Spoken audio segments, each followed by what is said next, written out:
I've had the most magical life. It was not what I expected.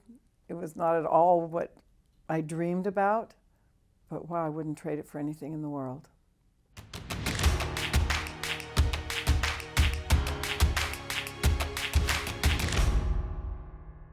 Well, I didn't go into acting to overcome shyness. They made me take drama in junior high school because I was so shy I wouldn't get up and give a book report.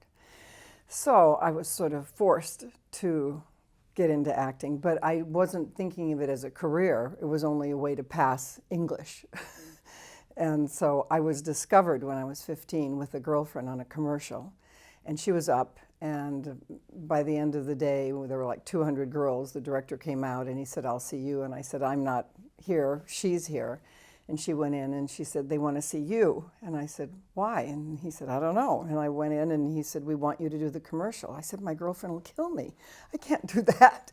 And he said, "Oh, I'll give her a commercial, I promise you." And I said, "Well, I don't know how to do a commercial." And he said, "Do you know how to sit on a carousel on a horse and drink ginger ale with a boy?" And I said, "Yeah, I can do that." My dad had just died. We didn't have any money. There was no way I could say no because it was like an incredible gift. So I did the commercial, and he kept his word, and he gave my girlfriend a commercial. With Robert Stack. Right. Tell me about that experience.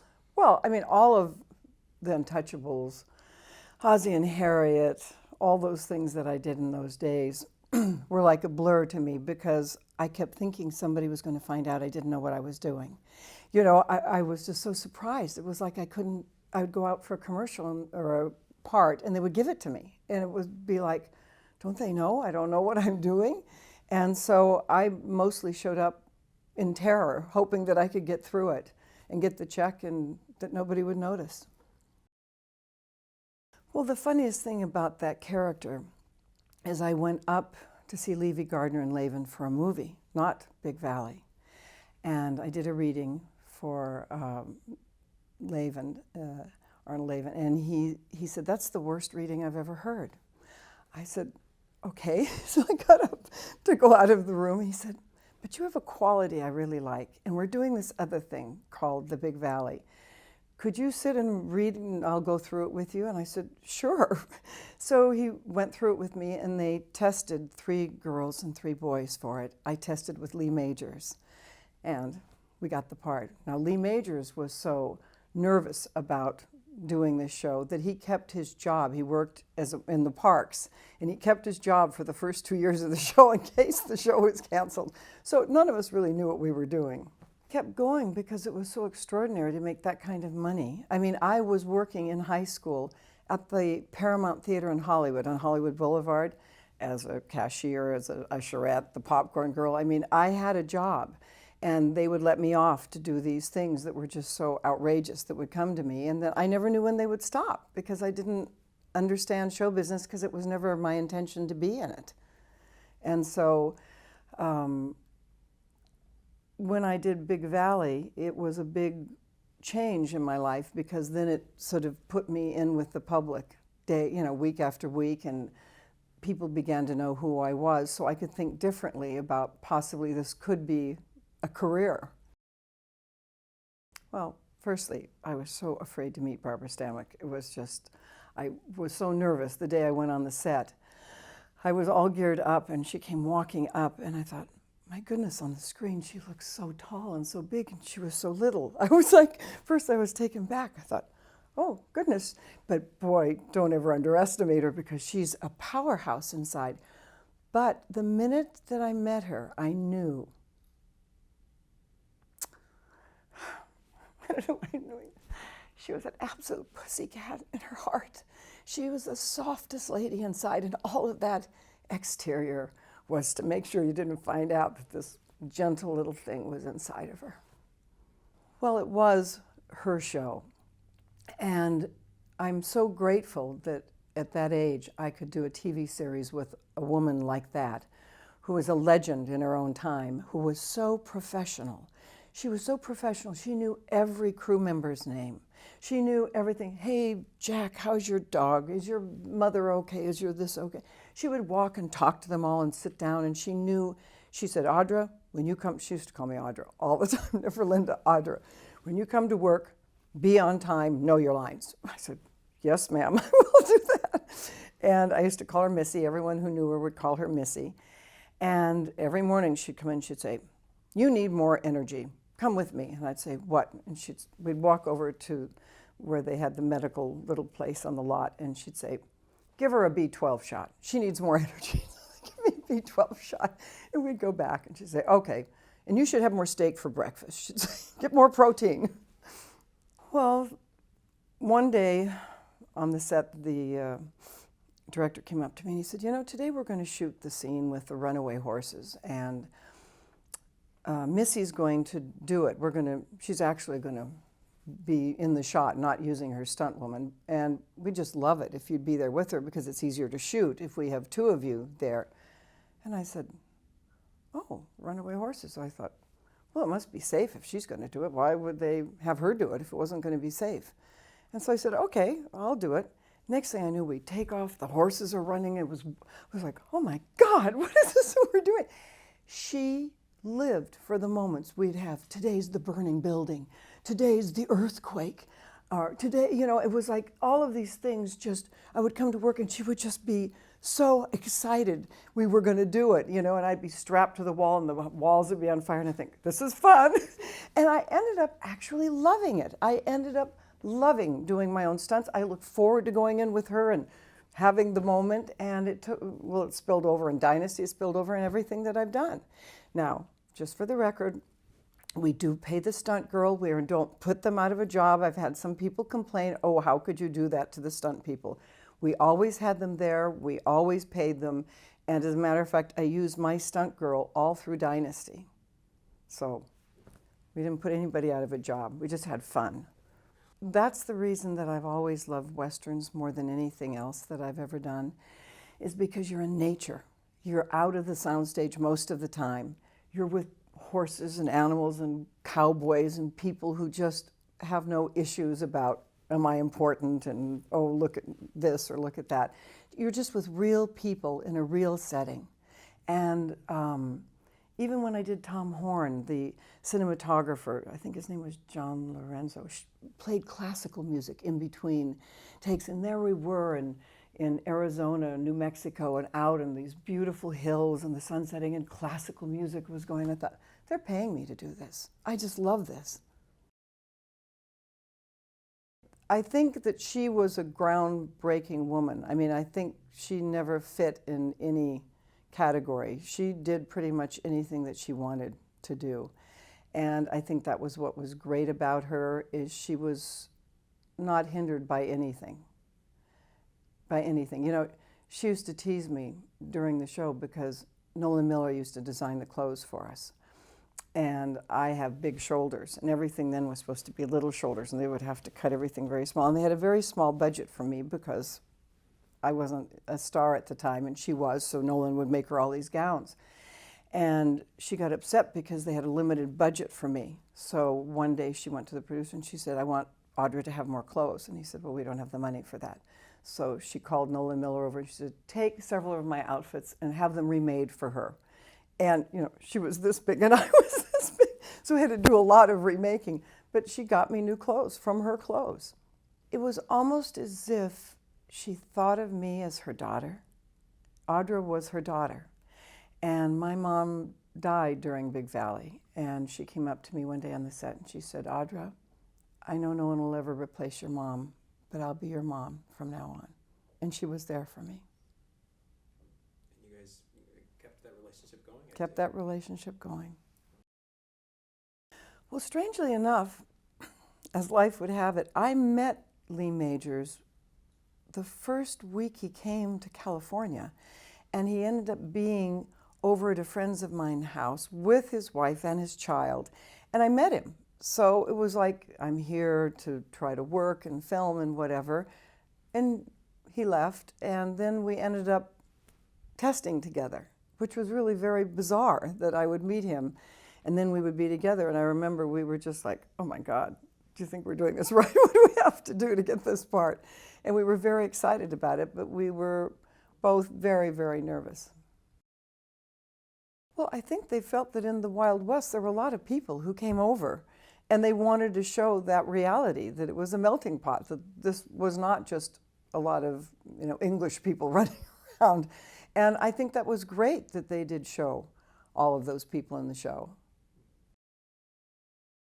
When I did the pilot for The Big Valley, I met a man that I had fallen in love with when I was 13, 14 years old, John Derrick. I married him. He saw the pilot, wanted to photograph me. I ended up falling in love with him. He fell in love with me. We were going to get married. He wanted me not to do The Big Valley. He wanted me to get out of it. So I went to them and I said, because acting was never my life. My whole life was just get married, have kids and a family and whatever. And they said, well, we're not going to let you out of your contract. You have to do it. And he said, well, I don't want her to do it. And they said, okay, we'll go in the middle. We won't do all the shows with her. We'll just do, every week we'll do 3 days she'll work, and then the next week she'll work that, and some shows she won't be in. When I wasn't in, I was in Stockton shopping, they said. And so it wasn't that I was trying to have a career. Actually, at that point, after I got the series, I was trying to be married. The action sequences, aside from working with Missy, who was a lot of fun, when I had to hang from the cliff, you know, you were hanging 3 feet from the ground and they were shooting you as if you're on the top of a mountain. And, you know, they had guests come on and watch us shoot, and I'd climb up on the ladder and get on the branch and be dangling my feet, trying to act like I was scared to death that I was going to fall. And the worst moment that I can remember was when they had a horse that supposedly knocked me over, and I was on the ground and it was stomping around and its hoofs were going around me, and perhaps, you know, it would kill me. And they had a stunt man with 2 legs of horses in his hands with wood on the end going like this to me, and it was like, oh my God, this is so humiliating. I mean, I thought, I don't know how to act this. I don't have the training for this moment. But I remember once too, there was a scene where I had to cry, and we had to do it over and over and over and over again. And because I wasn't an actress that had studied a lot and had a lot of tools, later I went to Lee Strasberg and learned what people do when they act. But I just couldn't cry anymore. It was like nothing. So they had me go off stage and cut an onion. So I was cutting an onion, and the tears were coming. They'd throw me on the set, and I'd cry, and then go cut the onion some more. I was like, oh, I don't know, I think this is the way it's supposed to be. I think Westerns are popular because I think the public loves Westerns. I think they still love Westerns. I can't tell you when I go out in public, I have just as many people talking to me, hey Audra, as KRYSTLE. I mean, there are diehard Western fans out there to this day that watch all the reruns, and I don't know why they don't put them back on TV, because I think there's a huge audience for them. Well, Tom Horn was a really unique project for me because I had to go to the hotel to meet Steve McQueen, who was interviewing people, and he said, you have to come without any makeup. So I show up and knock on the door, and he opens the door and he says, oh, Linda, this is so awkward. I said, what? He said, I told your agent you're really wrong for the part. He said, you're far too pretty and it's not going to work, but oh God, you're here and you don't have any makeup on. I know how difficult that is. Well, come on in and sit down. I said, okay. So I came and sat down and we talked for an hour or so, and then he had me read through the script and he said, I want to give you the part. It was like, he didn't even want to see me. If it hadn't been for my agent, I would not have been in that movie. And then he said, okay, now when you go to work, I don't want you to wear any makeup. He said, I've done a lot of films, he said, for the public, for my career. He said, this film is for me. I've been trying to do this film for years and years. I'm going to see every aspect of it. He went to wardrobe with me. He wanted me to wear 2 gold teeth in the front. He went to the dentist with me when he made the gold teeth. He looked over every saddle, anything that had to do with the show, Steve personally. The wardrobe fittings, he picked every piece of material. I mean, it was stunning to see him. And so when we were there, I came on the set, and they had been filming for a while, and they'd let some of the people go. They'd fired them and replaced them. And I thought, oh my God, I really wanted to do this movie because I'd just gotten a divorce from my second husband. I decided finally I wanted a career. My agent told me I was a little old. So I thought, I've got to make this work. I got so nervous, I got laryngitis, and I could hardly speak. So then he used to isolate me in my room so I wouldn't talk to people, so I would have a voice. And then he'd come on, we'd shoot, and he'd come up to me during lunchtime and he'd say, "You're getting thin. I want you to look like a frontierswoman woman. Give her some more potatoes." So I'd be eating potatoes, and I was a little nervous about the gold teeth and the no makeup. You know, that's like a interesting look. And I said to the cinematographer, I said, "How's this going to look?" He said, "You're never going to see the gold teeth. I'm going to take really good care of you. You never saw that. A lot of people don't even know I had 2 gold teeth in the front of my mouth. I have them today in my safety deposit box in case I ever need them." The vision of what he wanted to do and who his character was and how he wanted to show his life, it was just really important. He said, "I'm doing this film for me, not the public, not for my career." Well, he actually directed it, but he didn't get director credit. But he actually told everyone what to do. And beautifully. And by the way, I've never worked with anyone in my life that during filming, I was just in awe of what they were doing. He was so brilliant that there were moments I had to go, act, don't. I mean, I was just taken by what he was capable of doing. And then the director, that was supposed to be the director, would say, "Cut." And we need it again because the horse went in front of you. I would have died if the horse went in front of my face when I did that. He was brilliant. I mean, absolutely magnificent. Well, John Forsythe gave me my first speaking part. When I had done the commercials and was doing several commercials, my girlfriend, who gave me her agent, because I didn't have an agent, the agent said, "Can you walk and talk and say lines?" I said, "I don't know. I had to take drama in junior high school, but I don't know if I'm any good at this." She says, "Well, we're going to send you up for something called Bachelor Father with John Forsythe." And I went in and met him, and he gave me my first speaking part. It was called Crush on Bentley. And I had a crush on him and tried to seduce him, and he fixed me up with a football player. And I had not seen John since I was 15 years old till he walked on the set of Dynasty. And he said, "My, little Linda Evanstead, how you've grown. And how's your mother Arlene?" And I thought, oh my gosh, John, what a guy. Remembered all those things.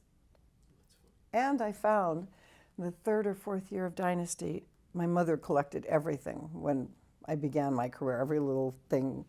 And I found a script from Bachelor Father, and it said, "Linda, you're going to be somebody someday." And I brought it on the set. I said, "Look, John, you're psychic." Well, I just like everyone to be happy. I just want to make this world all loving. Everybody gets along, everybody's happy, and just make things work. So we had a similar goal, just to love and be happy. Well, we did the first year, which I thought was really excellent in terms of the writing and the characters and, you know, this Stephen Carrington, the gay character. I mean, we brought in a lot of interesting things that they had not developed on television yet. But they wanted more zip. They wanted more drama. And so they decided to add an ex-wife of Blake Carrington's who would still be interested in him, so there would be a conflict between KRYSTLE, and also add more dimension to the show. And there was a lot of talk of perhaps Sophia Loren would want to do it, and perhaps whatever. And we showed up, you know, for the next year, and they had cast Joan Collins, which I was really thrilled about because I had known Joan Collins. She had been to my home, and I thought, this is so great. 2 older women in television. How great is that? We're with all these glamorous clothes saying we're not through yet, you know? And it was really great for TV, I think, that Aaron Spelling had the courage to cast us for that. Because of Barbara Stanwyck and her loving stunts and my doing all those stunts, and because when we did McLeod, they wanted a fight, and I said, "I'll give you a fight, I know how to do that." And Stephanie Powers was in it as well, and we had known each other from high school. As a matter of fact, she got me kicked out of high school but that's irrelevant. She was Taffy Paul in those days. And it was such a great fight that I knew exactly when we did the next fight what we could use and what would work to make it a very exciting thing without actually harming each other or hitting each other or, physically doing damage to each other. Well, firstly, you can fling each other around on couches. You can take pillows and hit each other, which the feathers all come out and looks a lot more dramatic than it is. And you use the stage, whatever you have as a set, you can use it to fall over, be on, but you can be cushioned by it. You don't have to worry. But I'm not also afraid to go on the ground if it's not cement. That's a problem. But there are many aspects of a room that you can just use to look dramatic and fling yourself around, but you don't have to be hurt. It's embarrassing when you see it, but well, my evil twin in itself was embarrassing a little bit to me, but after 8 years, you have to find something to write about people, so you do it. But I played both characters, and my stunt girl played both characters so I could play with myself and be thrown by myself with her around. And it was, it's an all-day thing. It's an all-day thing. And you're exhausted at the end of the day beating yourself up. Absolutely. How can you take that seriously? How can you take that seriously? But I have to say, I love Dynasty so much. I love what it gave me. I mean, 9 years. I mean, a woman 39 that gets a career that lasts that long and changes her whole life and financially and personally in every way. I mean, I didn't care at the end. I thought, this show has just delivered big time for me, and I'm just going to go for it right down the line. I think people originally loved the characters on Dynasty. I know when I read the script originally, I just wanted to know about everybody. I cared about everybody. I thought, what a bunch of fabulous, interesting, fascinating people. To watch them interact and change. And I think people liked the people in it. And of course, when they added Joan and Alexis, it became very, good, bad, right, wrong, contrast, drama beyond everyone's expectations. And Joan did such a brilliant job. I mean, she really did a great job that people would stop me on the street and warn me and try to help me, protect me against what was going to happen. And I thought, they're really caught up in it. This is great. We really have them there. I was at Chasen's once with Barbara STANWYCK, and we were having dinner, and a woman came up to me and she said, very elegant woman, very well dressed, you have to take charge of your home. Your help is taking over, and behind your back they're doing terrible things. And I looked at Missy and she looked at me and I said, okay. And I thought, wow, this woman, really got caught up. And by the way, Missy used to watch the show and she'd call me and she'd say, Audra, you've got good clothes. Finally, you've got good clothes. And she would call and say, I don't know about this and that. And she would critique every show. She would call and tell me what she thought of it, which is why she did the Colbys. She loved it. I think we handled the gay character, Stephen Carrington's role, really well the first 2 years. I think there were great insights about a father rejecting a son because of his choices that he made and the pain of that. And then in about the 3rd year or 4th year, they began to wash it around a little bit, to make it a little easier to deal with. And that's when Al, who played the part, left, because he felt like they had taken something he really wanted to play and show people the heart and soul of this, and they were whitewashing it. So he left, and then they brought in someone else, and it totally changed the character. And that's a shame. I can't say why people connected to me, because how do I know why people connected to me, except I think the character was a beautiful character that I think people trusted. And I think that also over the years, through interviews, people found out that it does resemble some of my life. She does have some of my same dreams and some of my hopes for humanity and life. And perhaps they trusted me, I don't know. Because John Forsythe and I refused at that point in the show to have affairs with other characters in the show. We said, can there be somebody on television that is loyal and faithful? Can we have some kind of role model for two people who love each other who don't do that? I mean, I know this is a soap opera, but we want to do it this way. And it was wonderful because they listened to us. But they said, look, we don't want this to be boring. We don't want to go over and see the Carringtons just sitting around, you know, having a good time. This is a drama. So they said, we're going to bring in two characters, Ally McGraw and Rock Hudson, and you're going to almost have affairs with them, and we're going to make the public really nervous about it, and then you won't, and you'll be back together. And so we said, okay. And I was really pleased they chose Rock because I love Rock Hudson. I'd worked with him on Macmillan and Wife, and we had had a great time during that filming, and I'd seen him off and on personally, and so it was great, let's have Rock. Well, Rock came on the set, and he was painfully thin, and I thought, oh my God, are you all right? And he said he'd been traveling in the Middle East, and he'd gotten a bug, and he was getting better, and I said, good, and we'd hand him M&Ms in between takes and stuff to fatten him up and say, here, you get to eat all this good stuff that we're not going to eat. And they had this scene where I fall off the horse, and he comes over, and he sees me vulnerable or something, and knows that Blake's been abusing me, so we have all the justification, and kisses me. Now, it's really important that I don't kiss him back in order for me to be innocent about it and not really want to do anything because of my husband. So he has to kiss me. Well, it was a very kind of not passionate kiss. It wasn't the kind of kiss they wanted. And so a few months later, they came back and they said, we're going to shoot that again. And they said they wanted that, and could I help out? I said, I can't help out, because if I help out, I'm kissing him. He's got to kiss me.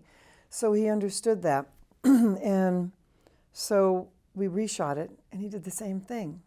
When we did Macmillan and Wife, he's a prankster. He has a good sense of humor. And we were filming in a boxcar, like on a train.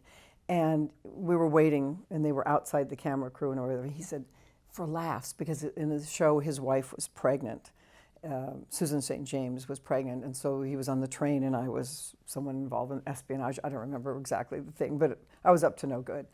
And he said, when they come in the door, I'm going to throw you down and kiss you and just shock them. I said, okay. So the director came in, someone came in the door, and he threw me down on the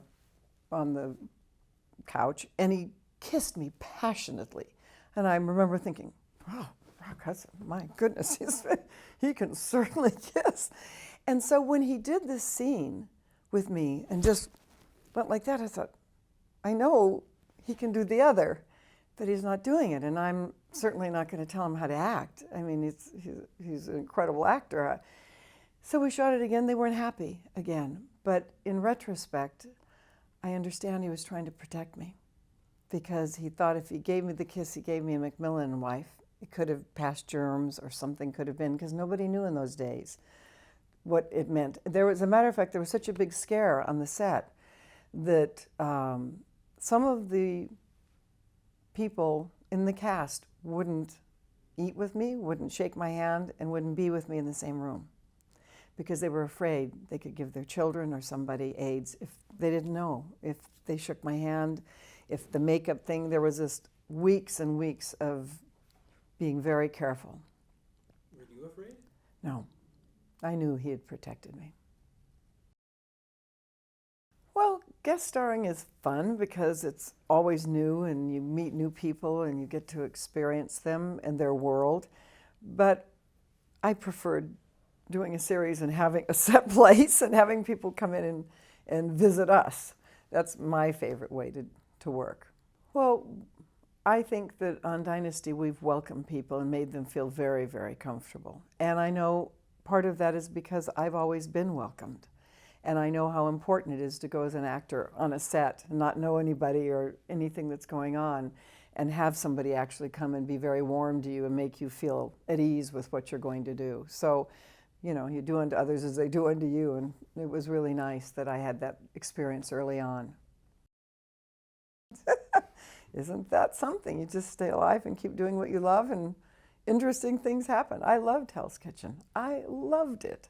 I loved every moment. It wasn't hell at all. It was heaven's kitchen to me. I love cooking. I have always said you could chain me to a stove and I'll be completely happy. And that has always been the reality. And then to be able to go to Europe to be with a 3-star chef who's extraordinary, extraordinary. And then he invited 3 other big-time chefs to teach us things. With a group of people that I loved, I thanked the casting director for casting each person there because I enjoyed them. And when each one got kicked off, it was a sad moment. I mean, it was like we all just missed them. It was like a family where the son's gone and then the daughter's gone and the dog left. I mean, it was like we got smaller and smaller, and we loved that camaraderie in all of us. And we agreed to just have fun during it. And we just all had a blast. Who knows? Who knows? I know that I'm 66 and I'm still having a good time, and I'm looking forward to see what it is that I'm going to do.